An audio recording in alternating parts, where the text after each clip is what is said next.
নমস্কাৰ মিডডেট নহতে ষ্টুডিঅত মই প্ৰিয়ংকা আজি সংবিধান গৃহীত দিৱস লোকসভাত উদযাপিত হৈছে সংবিধান গৃহীত দিৱস অনুষ্ঠানত অংশ লৈছে প্ৰধানমন্ত্ৰীৰ লগতে গৃহমন্ত্ৰী অমিত শাহে সমান্তৰালভাৱে গুৱাহাটীৰ মহামান্য ৰাজ্যপালৰ উপস্থিতিত উদযাপন সংবিধান দিৱসৰ কাৰ্যসূচী অনুষ্ঠানত উপস্থিত অসম বিধানসভাৰ অধ্যক্ষ বিশ্বজিৎ দৈমাৰী আজিৰ দিনটোতে গণপৰিষদত গৃহীত হৈছিল ভাৰতীয় সংবিধান গৃহীত সংবিধানখন কাৰ্যকৰী হৈছিল 1950 চনৰ 26 জানুৱাৰীত আমি পোনপটীয়াকৈ গৈছো ৰাজভৱনত চলি থকা সংবিধান গৃহীত দিৱসৰ কাৰ্যসূচীৰ মাজলৈ লৈ গৈছো পোনপটীয়াকৈ Executive and judiciary draws its powers from the constitution. Indian constitution is a federal and in nature with unitary spirit. There is a three-tier government structure with independent judiciary. Separation of powers is ensured among the three organs of the state. Although the parliament is empowered to amend the constitution, it is not supposed to amend the basic structure of the constitution. This was laid down in the landmark judgment of Keshwanand Bharati versus State of Kerala in the year 1973. In the constitutional scheme of things, judiciary is the final arbiter of the constitution. It is mandated by the constitution to act as watchdog, preventing any overstepping of the constitutional bounds by other two organs, that is executive and the legislature. It protects the fundamental rights of the citizens from the infringement by any state organ. Independence of judiciary cannot be taken away under any garb.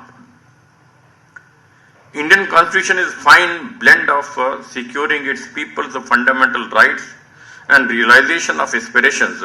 of the people in the directive principles and execution of these provisions by providing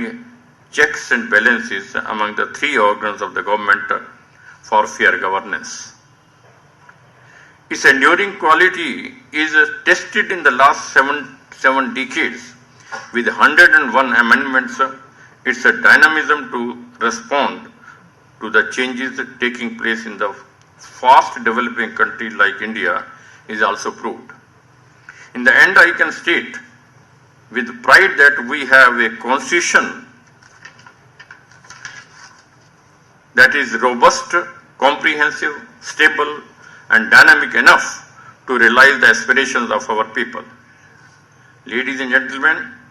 time has come for us to focus on duties. As all of us know, fundamental rights are legally enforceable. There is no adequate instrument by which fundamental duties can be enforced. It is my ardent request to everybody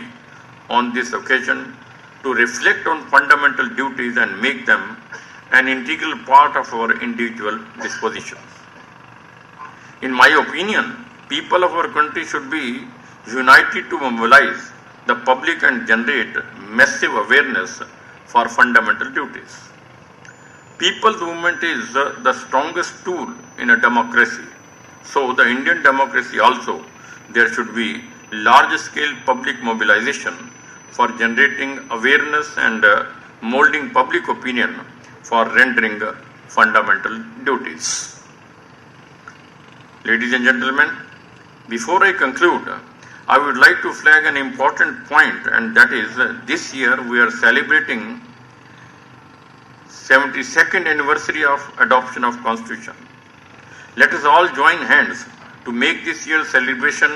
an epoch-making and worth remembering by not just organizing events and commemorations, but by giving constitutional ethics a wider prominence in our thinking and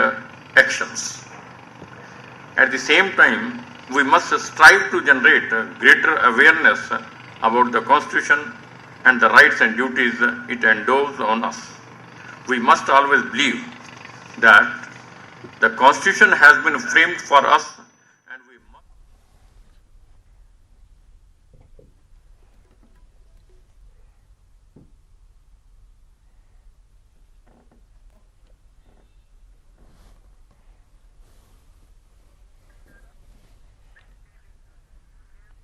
এনে দুমহীয়াৰ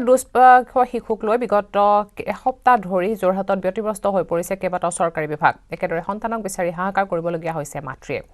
অৱশেষত আদালতৰ নিৰ্দেশতহে লাভ কৰিলে নিজৰ সন্তান এই ঘটনা সংঘটিত হৈছে যোৰহাটৰ লাডৈগড় অঞ্চলত অনিল কৰ্মকাৰ নামৰ তেখেতৰ পত্নীয়ে নিজৰ দুমহীয়া সন্তানক আন এটা পৰিয়ালৰ ঘৰত থৈ বাগানত কাম কৰিবলৈ যাওঁতে চাইল্ড লাইনৰ এটা দলে লৈ যায় শিশুটি আৰু ইয়াৰ পিছতে হাহাকাৰ লাগে শিশুৰ পিতৃ-মাতৃ চাইল্ড লাইনক বুজাই কোৱাৰ পিছতো শিশুটি ঘূৰাই নিদিলে পিতৃ-মাতৃক আৰক্ষীক অৱগত কৰা হৈছিল কিন্তু আৰক্ষীয়েও কোনো ভূমিকা নললে অৱশেষত আদালতৰ কাষ চপাত শিশুটিক পিতৃ-মাতৃক সমজাই দিবলৈ নিৰ্দেশ দিয়া হয়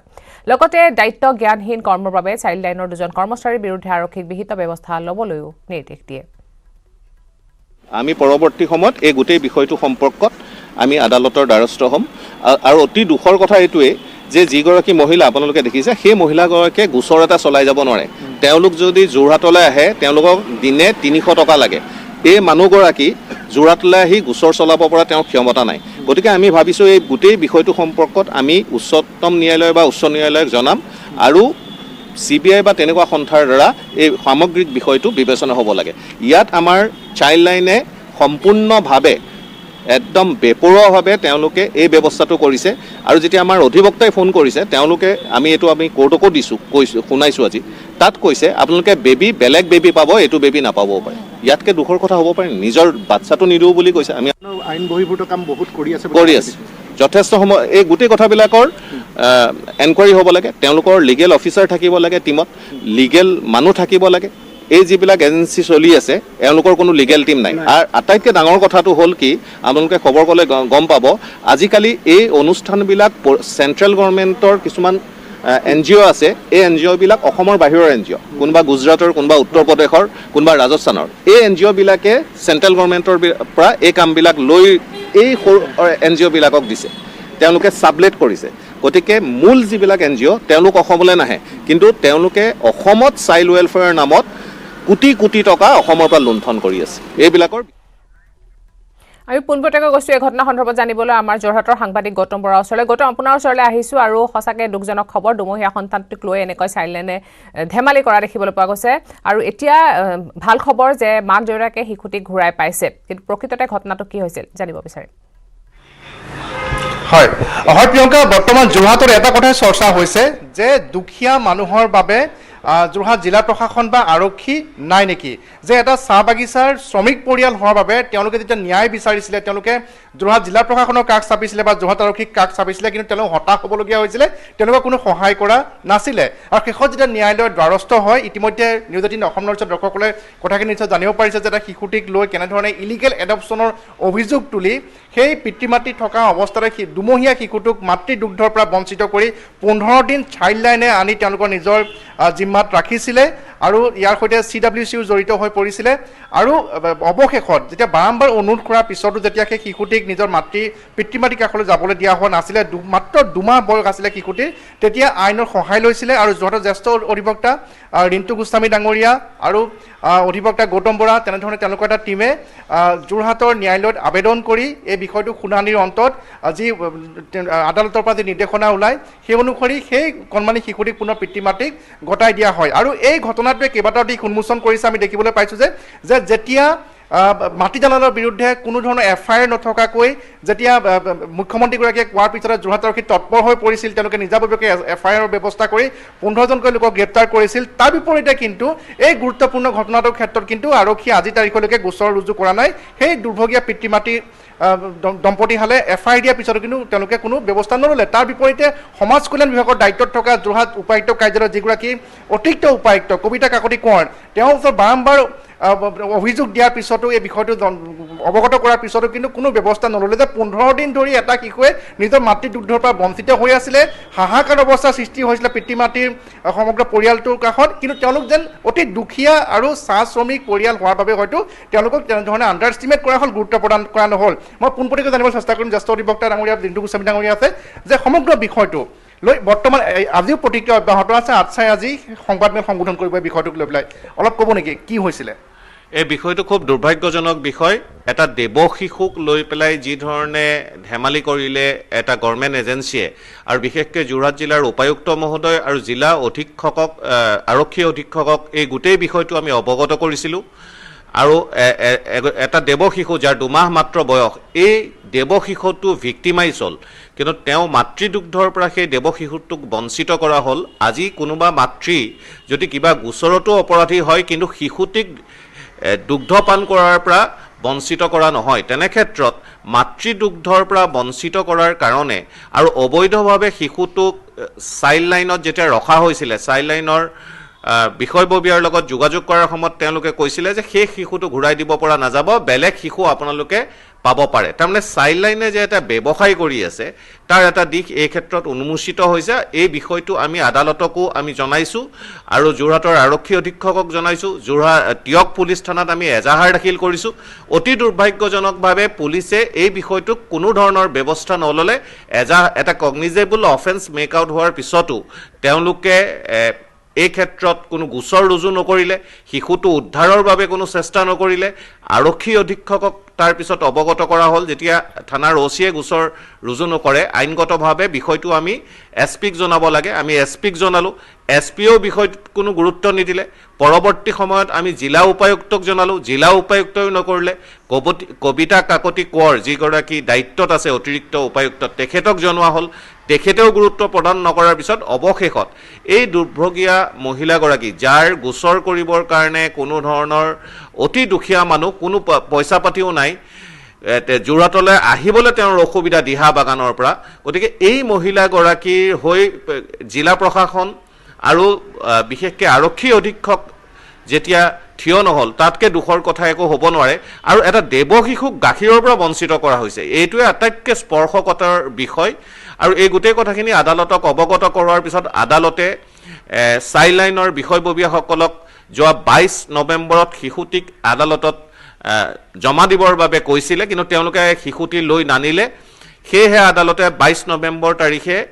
শিশুটি উদ্ধাৰৰ বাবে টিয়ক থানাৰ ওচি মহোদয়ক নিৰ্দেশনা দিব লগা হ'ল আৰু ওচিৰ সেই নিৰ্দেশৰ ভিত্তিত শিশুটিক ইতিমধ্যে পুলিচে উদ্ধাৰ কৰি আদালতত শিশুটিক জমা দিছে আৰু আদালতে সকলো দিশ চালি জাৰি চাই এই মহিলাগৰাকীৰ জিম্মাত দিছে কিন্তু সামগ্ৰিকভাৱে এই গোটেই কথাটো যদি চোৱা যায় তেনেহ'লে এই কথাটো স্পষ্ট হৈ পৰিব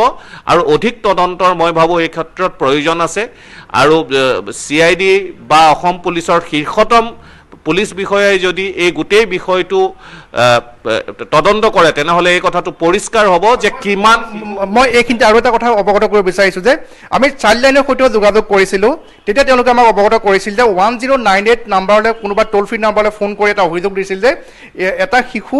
ৰখা হৈছে এটা পৰিয়ালত আৰু হয়তো সেই শিশুটো তেওঁলোকে ক্ৰয় কৰি আনিছে তেনে এটা অভিযোগ পোৱাৰ পিছত তেওঁলোকে অভিযান চলায় তেওঁলোকৰ যি SOP আছে সেই অনুসৰি সেই শিশুটিক তেওঁলোকে লৈ আনে বুলি জানিব দিছে কিন্তু যাৱতীয় যিসমূহ নথি পত্ৰ অৰ্থাৎ এটা শিশু তেনেধৰণে লৈ আনিলে যি দিব লাগে এখন উকা কাগজত কোনো ধৰণৰ চিলমোহৰ নথকাকৈ সেই কাগজখনত কেৱল চহী কৰি তেওঁলোকে সেই শিশুটি লৈ অনা বুলি আমাক অভিযোগ কৰিছিলে সেই পৰিয়ালটোৰ পিতৃ মাতৃয়ে আৰু যি ধৰণৰ নিয়ম থাকে বা যেতিয়া তেওঁলোকে জানিব পাৰিলে শিশুটিৰ পিতৃ মাতৃ আছে তাৰপিছত সেই পিতৃ মাতৃয়ে যোগাযোগ কৰাৰ পিছতো কিন্তু তেওঁলোকক শিশুটিক চমজাই দিয়া নহ'ল বা তেওঁলোকক লৈ যাবলৈ দিয়া নহ'ল অলপ ক'ব নেকি যে যিটো আইনৰ দিশ আছে যে চাইল্ড লাইনে কৈছে যে 1098ত এটা কমপ্লেইন পোৱাৰ পিছত তেওঁলোকে ব্যৱস্থা লৈছিলে আৰু তেওঁলোকে সম্পূৰ্ণ আইনগতভাৱে তেওঁলোকৰ SOP অনুসৰি ব্যৱস্থা লৈছে বুলি চাইল্ড লাইনে আমাক কৈছে যদি আইনগতভাৱে কথাটো হৈছিলে তেনেহ'লে আদালতে এই ক্ষেত্ৰত হস্তক্ষেপ নকৰিলেহেঁতেন আৰু আদালতৰ ঊৰ্ধত বা আইনৰ ঊৰ্ধত বা কোৰ্টৰ ঊৰ্ধত চাইল্ড লাইন নহয় চাইল্ড লাইনো আইনৰ আওতাৰ ভিতৰত ভাৰতৰ মহামহিম ৰাষ্ট্ৰপতিও আইনৰ আওতাৰ ভিতৰত প্ৰধানমন্ত্ৰী আইনৰ আওতাৰ ভিতৰত গতিকে চাইল্ড লাইন আইনৰ বাহিৰত নহয় আৰু আইন বহিৰ্ভূতভাৱে তেওঁলোকে যে কাম কৰিছে সেইকাৰণে আদালতে এই ক্ষেত্ৰত ব্যৱস্থা গ্ৰহণ কৰিছে আদালতে নিৰ্দেশনা দিছে তেওঁলোকে এটা শিশু লৈ অনাৰ ক্ষেত্ৰত এখন উকা কাগজত লিখি থৈ আহিছে তাত শিশুটিৰ বিৱৰণ নাই যদি সেই শিশুটি নহয় বেলেগ এটা শিশু ঘূৰাই দিলেহেঁতেন তেনেহ'লেতো এটা ভয়ংকৰ কথা হ'লহেঁতেন তাৰ বিৱৰণ দিব লাগিব এটা প্ৰপাৰ এনকুৱাৰী হ'ব লাগিব সেই এনকুৱাৰীত যিসকলে বিৰুদ্ধে অভিযোগ থাকে সেই অভিযোগকাৰীক মাতিব লাগিব এই ধৰণৰ ব্যৱস্থাবিলাক নকৰাকৈ চাইল্ড লাইনৰ নামত গৈ পেলাই কোনোবাই কাৰোবাৰ ঘৰৰ পৰা এটা শিশু উদ্ধাৰ কৰি লৈ আনিব পাৰে নেকি এইটো আইন বিৰুদ্ধ কথা আৰু আইন বিৰুদ্ধ কথাৰ কাৰণে কোৰ্টে এই গোটেই বিষয়টোত ইতিমধ্যে নিজাববীয়াকৈ গোচৰ গ্ৰহণ কৰিছে, কগনাইজেঞ্চ লৈছে কোৰ্টে গোচৰটো গ্ৰহণ এনেইতো নকৰে, গোচৰটো তেওঁলোকৰ বিৰুদ্ধে প্ৰাইমা ফেচি মেটেৰিয়েল থাকিব লাগিব, প্ৰাইমা ফেচি মেটেৰিয়েল আছে। কিন্তু এইখিনিতে আৰু এটা আপুনি গুৰুত্বপূৰ্ণ কথা কৈছিলে যে কিছুমান NGOৰ নাম আহিছে, যে যিসমূহ NGOয়ে চাইল্ড ৱেলফেয়াৰ নামত অসমত কাম কৰাৰ বাবে তেওঁলোকে দায়িত্ব লাভ কৰে, কিন্তু তেওঁলোকে আন কিছু NGOক সেই দায়িত্ব প্ৰদান কৰে। অলপ এই বিষয়টোৰ বিষয়ে অলপ ক'ব নেকি? আপুনি অনুকি আছিলে সেই বিষয়টোৰ কথা। এই গোটেই কথাটো হ'ল ধন্যবাদ জনাইছো আৰু দৰ্শকসকলক জনাইছো যে দেখিছে দৰ্শকসকলে এখন স্ক্ৰীণত দেখিবলৈ পাইছে এটা মৰম লগা কণমানি দুমহীয়া শিশু, আৰু কেৱল দুখীয়া হোৱাৰ বাবে এনেদৰে হাৰাশাস্তি ভুগিব লাগিলে সেই পৰিয়ালটোৱে, পিতৃ মাতৃ আৰু শিশুটোৱে, মৰম লগা শিশুটোৱে দুমহীয়া হৈছে মাত্ৰ, আৰু দুখীয়া হোৱাৰ বাবে এনেদৰে শাস্তিৰ সন্মুখীন ভুগিলে সমগ্ৰ পৰিয়ালটোৱে। হয়, ধন্যবাদ জনাইছো। এই বিষয়ে আমাক সবিশেষ জনালে আমাৰ যোৰহাটৰ সাংবাদিক গৌতমে। ধন্যবাদ জনাইছো গৌতম।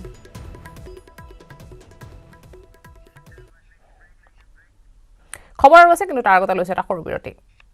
মই ব্যৱহাৰ কৰোঁ আটাইতকৈ সবল আৰু সতেজ cement, Surya cement. Surya cement, অটুট ঘৰ, অটুট অসম।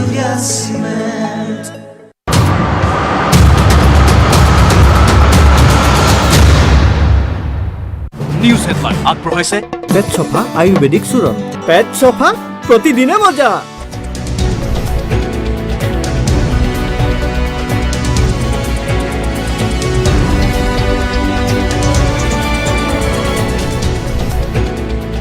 নিউজ হেডলাইন আগবঢ়াইছে পেট চফা আয়ুৰ্বেদিক চূৰণ। পেট চফা, প্ৰতিদিনে মজা।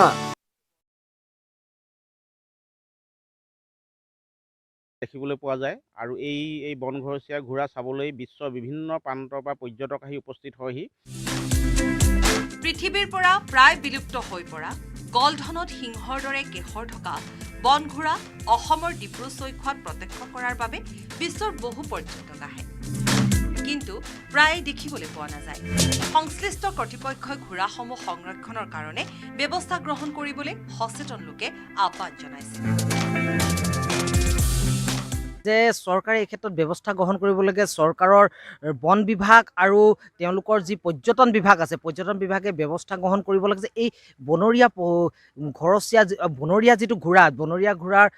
অতি দুষ্প্ৰাপ্য হৈ পৰিছে, বৰ্তমান সময়ত নাই, বহু কম পৰিমাণৰ আছে। গতিকে এই বনৰীয়া ঘোঁৰাসমূহৰ সংৰক্ষণ আৰু পৰ্যটকৰ বাবে চোৱা চিতাৰ বাবে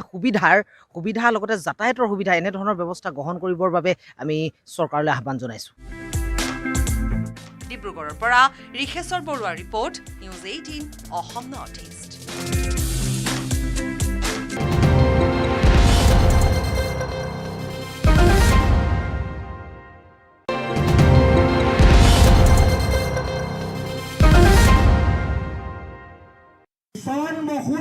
মিছন বসুন্ধৰা আমি একে শুনাই নাই দেখোন। কেতিয়াবা নহ'ল টিভিডাল লগাই লৈ হিন্দী চিনেমা খোপা চাবা,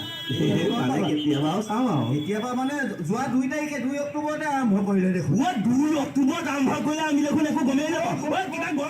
ৰাজহ আৰু দুৰ্যোগ ব্যৱস্থাপনা বিভাগৰ সেৱাসমূহ জনসাধাৰণৰ বাবে সহজলভ্য কৰাৰ এক অভিলাষী অভিযান মিছন বসুন্ধৰাৰ লগত সংগতি ৰাখি তথা ৰাইজক এই সংক্ৰান্তত সজাগ কৰাৰ উদ্দেশ্যে সোণাৰী ৰাজহ চক্ৰ বিষয়া চৈতালী ৰাণী দত্তৰ নিৰ্দেশ মৰ্মে আৰু ৰাজহ চক্ৰৰ কাৰ্যালয়ৰ উদ্যোগত এক বাটৰ নাটৰ আয়োজন কৰা হৈছে।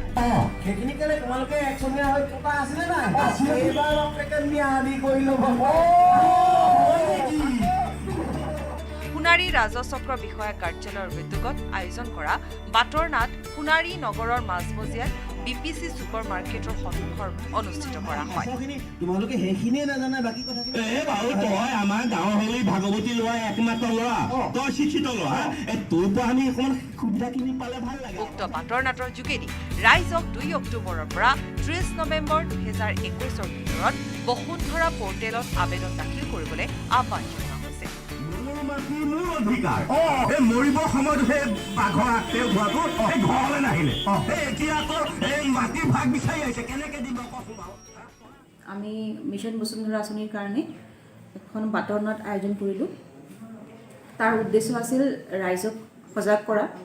যে মিছন বসুন্ধৰা আঁচনিৰ কাৰণে আমাৰ সময়সীমা আহি আছে, 30 নৱেম্বৰ হয়। গতিকে আমি ইতিমধ্যে যথেষ্টখিনি এপ্লিকেশ্যন গোটাইছোঁ, আবেদন গোটাইছোঁ, কিন্তু তথাপিও যদি কোনোবা ৰাইজ বাদ গৈছে, কিছুমান জেগা আছে তাৰ পৰা আমাৰ আবেদন অহা নাই, সেইসকল ৰাইজৰ সজাগতাৰ কাৰণে আমি আজি এই বাটৰ নাট কাৰ্যসূচী লৈছিলোঁ। বাটাৰনাট কাৰ্যসূচী আজি আমাৰ টাউনত কৰা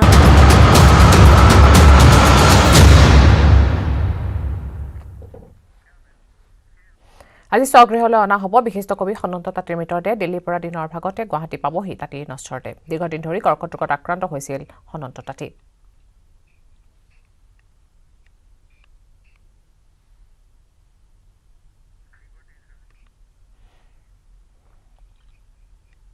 আজি স্বগৃহলৈ অনা হ'ব বিশিষ্ট কবি সনন্ত তাঁতীৰ মৃতদেহ দিল্লীৰ পৰা দিনৰ ভাগতে গুৱাহাটী পাবহি তাঁতীৰ নশ্বৰদেহ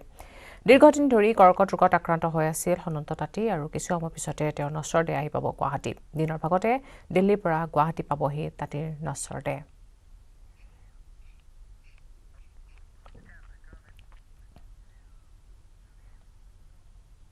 কোকৰাঝাৰত বনৰীয়া হাতীৰ গছকত বৃদ্ধৰ মৃত্যু চালাকাটিৰ মুৰাবাৰী বনাঞ্চলৰ পৰা ওলাই অহা হাতীৰ জাকে ধৰিলে ৰুদ্ৰমূৰ্তি ভোকৰ তাৰণাত বনাঞ্চল এৰি জনাঞ্চললৈ ওলাই আহিছে হাতীৰ জাকটোৰ আক্ৰমণত বৃদ্ধ নিহত হোৱাৰ ঘটনাই শোকৰ ছাপ পেলাইছে অঞ্চলটোত এই ঘটনাৰ পিছতে এতিয়া ৰাইজৰ ৰোষত পৰিছে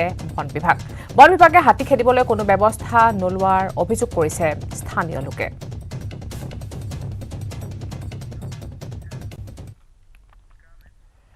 ইফালে নুমলীগড়ত বন্যহস্তীৰ আক্ৰমণত আহত হৈছে এজন যুৱক আহত হোৱা যুৱকজনৰ নাম হৈছে দুৰ্গা গড় নুমলীগড়ৰ মিৰি পথাৰত সংঘটিত হৈছে বন্যহস্তীৰ আক্ৰমণৰ ঘটনা দুবাৰ মহতিয়াই দুৰ্গা গড়ৰ ঘৰৰ ভিতৰলৈ সোমাই গৈছিল হাতীৰ জাকটো আৰু শোৱা পাতিতে হাতীৰ সন্মুখতে পৰিছিল দুৰ্গা গড়ৰ পৰিয়ালটো হাতীৰ আক্ৰমণত আহত হৈছে পৰিয়ালটোৰ আন কেইবাজনেও লোক ইতিমধ্যে চিকিৎসাৰ বাবে গোলাঘাট অসামৰিক চিকিৎসালয়ত প্ৰেৰণ কৰা হৈছে দুৰ্গা গড়ক বন্যহস্তীয়ে ভাঙি তছনছ কৰিলে দুৰ্গাৰ লগতে আন কেইবা লোকৰ ঘৰো উৰে নিশা নুমলীগড় মিৰি পথাৰত চলিছে বন্যহস্তীৰ সন্ত্ৰাস